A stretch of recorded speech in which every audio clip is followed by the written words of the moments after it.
โอ้พี่น้องเก็บเห็ดปวกพี่น้องโอ้ยนี่ละทางนี้ละพูดนะโอ้พี่น้องโอ้ดอกงามงามเลยพี่น้องเอ้ย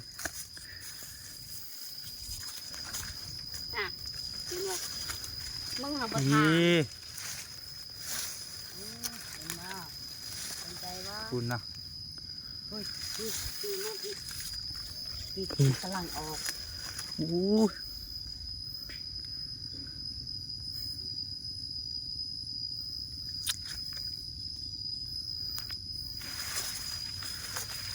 อันนี้กำลังแตกเขือบเลยพี่น้องเอ้ย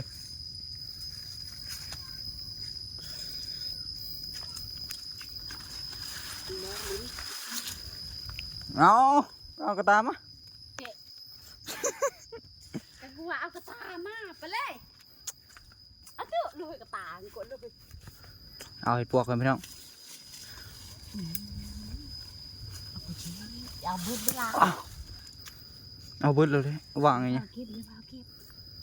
เลยจะบ่ทายบ่จะพาเก็บเลยได้บ่ทายบ่จะพาเก็บสิเลยใช่เลย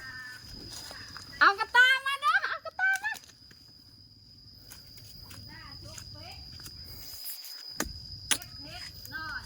ว้ายจะเละดื้อไงเละต้องอะไรบ้างต้องทายอีกบ่ตีไว้เฮ้ยตีไว้ไปแกงว่าแล้วบ้านต้องทายอีกบ่ไป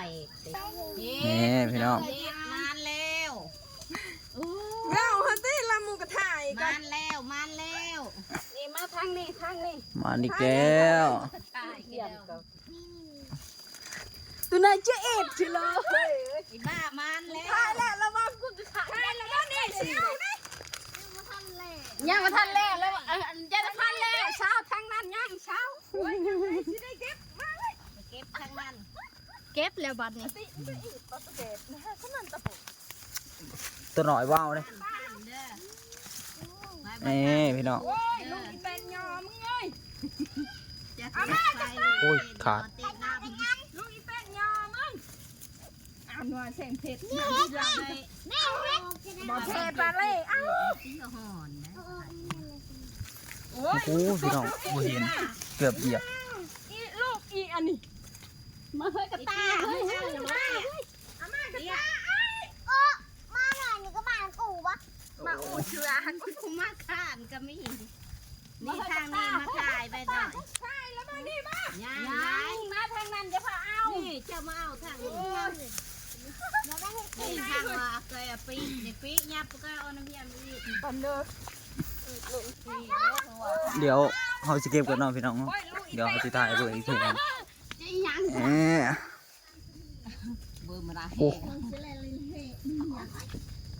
อย่านั่งแนวนั้นเลยนะหลวงอย่านั่งแนวนั้นนั่งยิ่งก่อนเอารถป่าไม่ได้ให้แต่ไม่ได้ดังเจ็บนี่เอารถนี่มาถ่ายบ่พูดมาถ่ายบ่ถือว่ายักษ์ตาบอดเป็นฉันเอาผู้เดียว นี่เนาะพี่น้องจักเสือไว้แต่เสือไว้ โอเคเยี่ยวมึงอย่านั่งทั้งสั่นแล้ว